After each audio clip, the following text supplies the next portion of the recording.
está con nosotros el doctor Manuel Molina Boix. Muy buenas, bienvenido. Y también nos acompaña hoy Pura García, presidenta de ASAFAT, región de Murcia, que es la Asociación Síndrome Alcohólico Fetal de la región de Murcia. Bienvenida. Muchas gracias. Bueno, lo primero que quería hacer mención también a usted, Manuel Molina Boix, este jueves se celebra el Día Mundial del Alzheimer y, como decimos, me llama la atención que hay muchísimos casos de enfermedad y otros tantos que ni siquiera se pueden diagnosticar. Tendríamos que estar alerta para tratar de identificar los primeros síntomas y empezar a tratar con esos tratamientos preventivos o al menos, ¿no?, para empezar a identificar la enfermedad. Sí, pero el problema está en que los indicios son muy sutiles, es decir, que hay pequeños olvidos, como por ejemplo dejarse el fuego encendido, olvidar las llaves, es decir, que no es una enfermedad que debute de una forma, digamos, aguda, como una enfermedad infecciosa, como cualquier otra enfermedad, como un cáncer, sino que va poco a poco, los síntomas son muy poco específicos, desgraciadamente muchas veces. Hombre, hay que tener en cuenta también antecedentes familiares, por ejemplo, o cosas muy agudas, pero el inicio es difícil de matizar, y luego está pues que las pruebas radiológicas tampoco son muy definitivas. Se hace un escáner a lo mejor cerebral y se ve pues que hay una disminución del tamaño del cerebro por la edad. Sabes que en definitiva es una enfermedad progresiva porque en el cerebro se va depositando entre las células del cerebro una sustancia que es una proteína amiloide, y eso pues está en el origen de la enfermedad. Si se pudiera, gracias a la investigación, detener ese depósito de esa sustancia, pues se lograría revertir la enfermedad. Pero insisto en que es difícil de detectar. Muchos casos con pequeños olvidos que aparentemente sin importancia y bastante relacionado desafortunadamente pues con la edad. Este mes también se conmemora, mejor dicho, el Día Mundial del Síndrome Alcohólico Fetal. ¿Qué supone este trastorno para la salud, sobre todo de los niños, obviamente? ¿Cómo repercute? Es un trastorno muy ligado a un problema muy simple, que es el beber alcohol durante el embarazo, previamente al embarazo, cuando no se sabe cuando tienen relaciones sexuales, si está embarazado, y esto significa... ¿Y durante la lactancia también? Durante la lactancia no, es una fase del desarrollo intraútero, porque el alcohol pasa a través del cordón umbilical, la placenta, y tarda mucho en metabolizarse. El alcohol es un teratógeno que afecta al crecimiento, sobre todo en ese momento, el primer trimestre, sobre todo a las células neuronales, en este caso también hablando del Alzheimer. Y se producen anomalías del desarrollo. El primer trimestre fundamentalmente se pueden afectar otros órganos, pero por ejemplo en el segundo trimestre el consumo de alcohol puede provocar abortos, puede provocar la muerte fetal. Lo principal es decir que durante el embarazo o en los días previos al embarazo, pues las primeras semanas, no se sabe si uno está embarazado o no, evitar por completo el alcohol. No hay una línea de alcohol, no hay un gramo de alcohol que no sea pernicioso en esta fase. Es decir, que la cantidad, por supuesto, a mayor cantidad de bebida, mayores repercusiones, pero no hay ninguno que sea seguro, ninguna cantidad de alcohol durante el embarazo.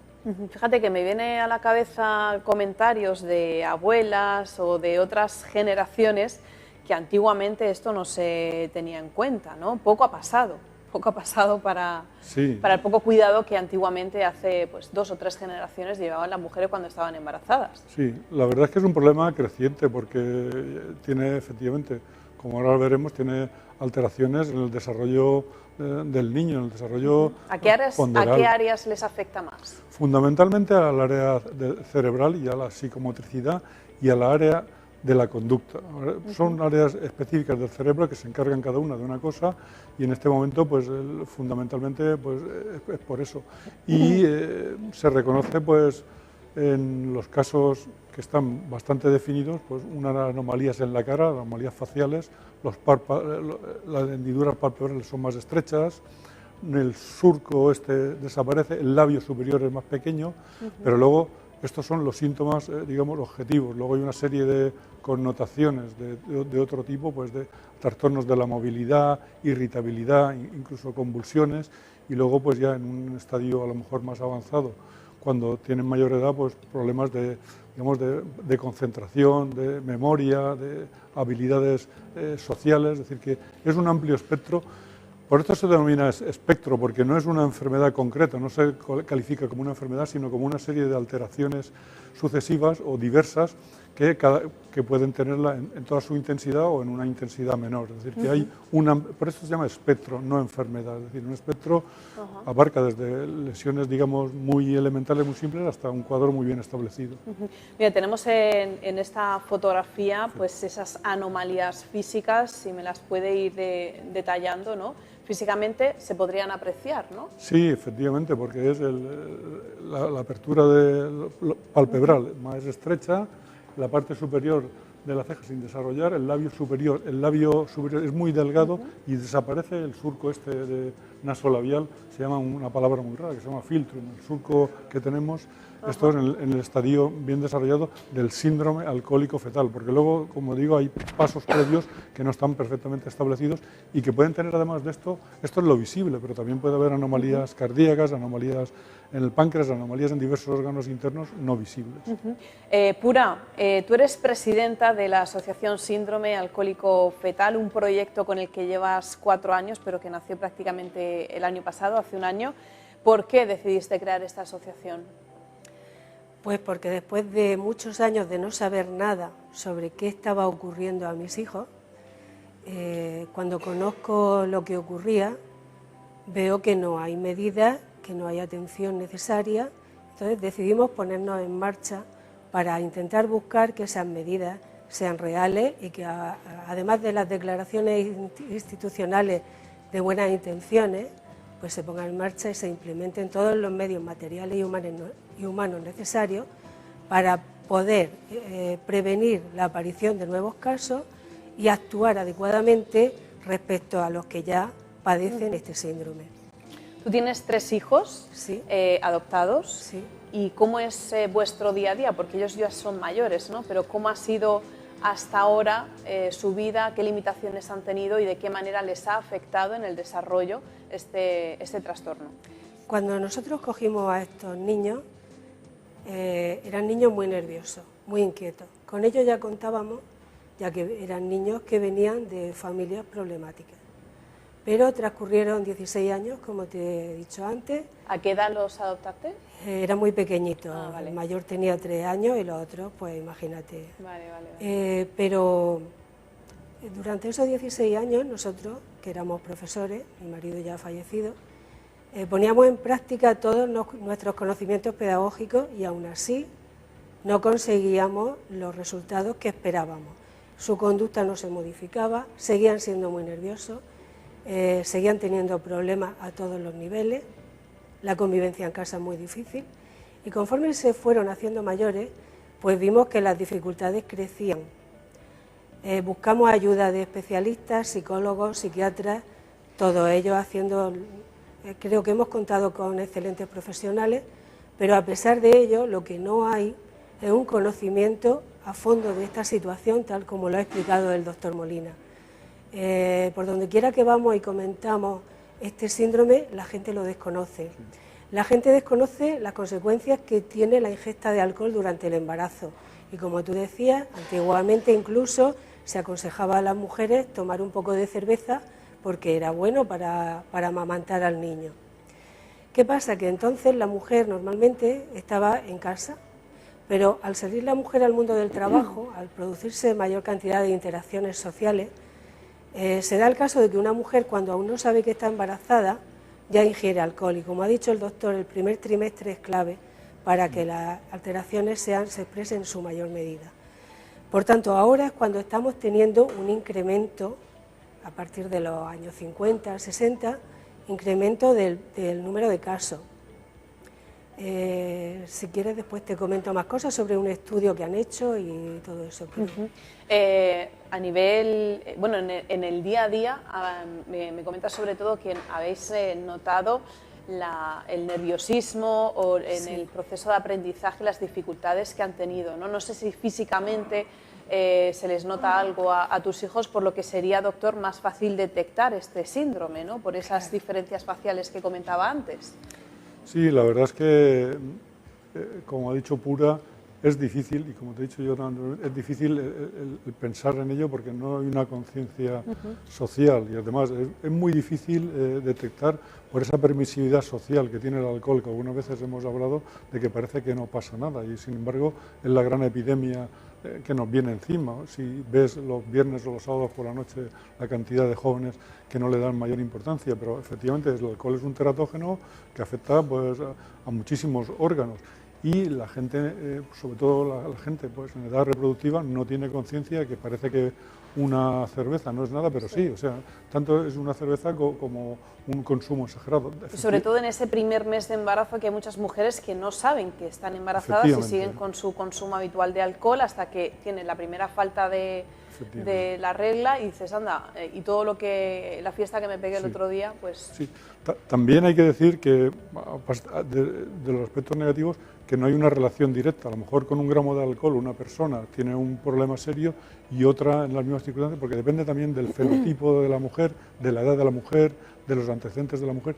Y es muy difícil cuando tú haces una encuesta para ver los orígenes del síndrome, el detectar, no hay un marcador biológico que te diga, esta mujer, concreto y fácil, que te diga, esta mujer es bebedora o ha bebido durante el embarazo, porque es complicado. Hay unos signos sutiles en los análisis de sangre y hay un análisis ahora muy complejos del meconio y de unas cosas.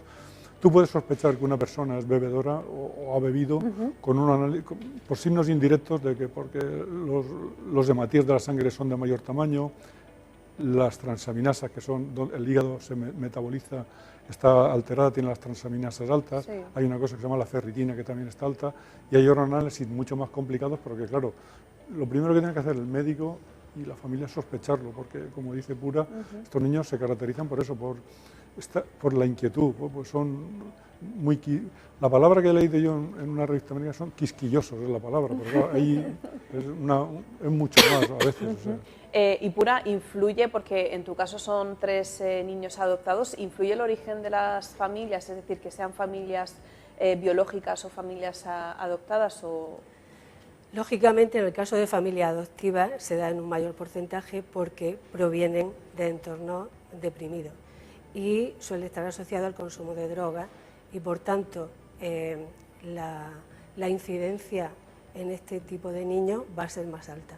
Pero no tenemos que descuidarnos porque es cierto que cualquier mujer, por desconocimiento o porque tenga una situación personal difícil, puede estar tomando el alcohol, puede no atreverse a declararlo, de modo que no se pueden poner en marcha unos criterios de atención a esa familia, y ahí los médicos de atención primaria tienen una labor muy importante, los médicos y las matronas, porque se necesita formación, por lo que hemos detectado, y se necesita también unas cualidades especiales para poder percatarse de esa situación y actuar. Esa es una problemática también que no hay que descuidar. No solo se da en casos de familia adoptante.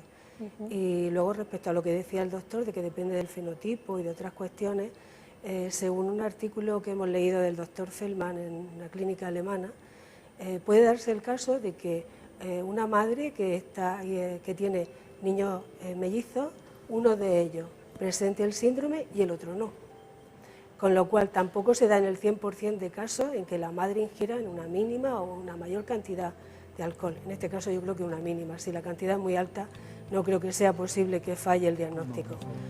Pero hay mucha desconexión entre los distintos estamentos que deberían coordinarse para trabajar sobre este tema y poner las medidas necesarias. Y luego me preguntaba antes cuáles son las afectaciones que yo he notado en mi hijo. Sí. A lo largo de su evolución, porque cuando son muy pequeños lo que se advierte es la hiperactividad, pero conforme empieza la etapa escolar, la etapa adolescente, aquí es cuando se revela claramente que estamos ante este síndrome. Por cierto, los signos físicos, las características faciales, son tan difíciles de identificar que a simple vista y sin conocerlo no se va a detectar. Entonces eso tampoco es una cosa que advierta mucho a la población en general por el desconocimiento que existe. Pero luego, conforme van creciendo, nos vamos a encontrar déficit cognitivo, muchos problemas para los aprendizajes, trastornos adaptativos, son algunos de los llamados niños difíciles, o como he leído en un libro recientemente, los niños insoportables. Son niños que no dejan a nadie vivir ni en casa ni fuera de casa. Tienen carencia de habilidades sociales. Esto en la edad de la adolescencia los va a marcar porque no tienen amigos, no mantienen una relación de amistad, no son capaces de entender el lenguaje de las personas de su edad, ni de entender su forma de pensar. Ellos, digamos que se quedan en un nivel evolutivo más bajo. Tienen problemas emocionales y de comportamiento, por supuesto. Emocionalmente, conforme se hacen más mayores, van sintiendo, porque ellos perciben perfectamente su diferencia y preguntan: a mí qué me pasa, y por qué yo soy así, por qué nadie me quiere, y entonces eso les lleva a fases depresivas también.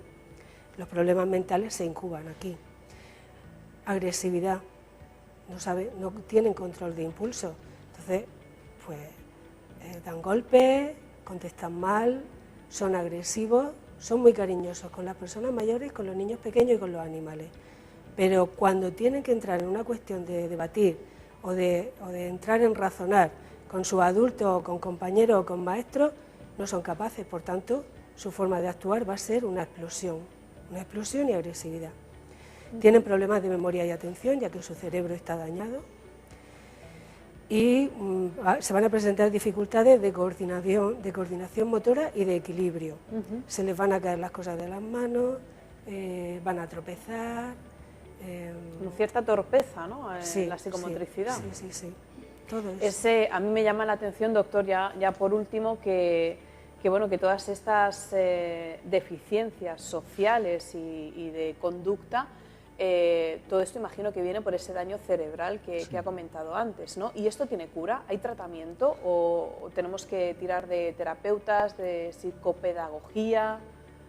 Está lo que dice Pura, la atención temprana, y el tratamiento es evitar, en letras así grandes y en todos los ambulatorios y en todos los centros de salud, evitar, cuando se está deseando quedar embarazada o en el embarazo, dar el alcohol, pero una vez que ya está diagnosticado, es muy como difícil. es el caso de Pura. Es muy difícil porque hay tratamientos, ella lo puede saber mejor que yo, hay tratamientos sintomáticos para esos problemas puntuales que tienen, y la atención temprana en este caso pues parece que es la base fundamental de todo, y tratar pues los síntomas de tal modo que vamos presentando, porque el resumen es eso, que el alcohol afecta y daña las células cerebrales que no se recuperan en ese sentido, y lo que hay que hacer es eso, pues cogerlos en una etapa con un equipo multidisciplinar que siempre se cita, de psicopedagogos, de psicólogos, de educadores sociales, y neurólogos incluso para los problemas estos que tienen, y entonces eso, actuar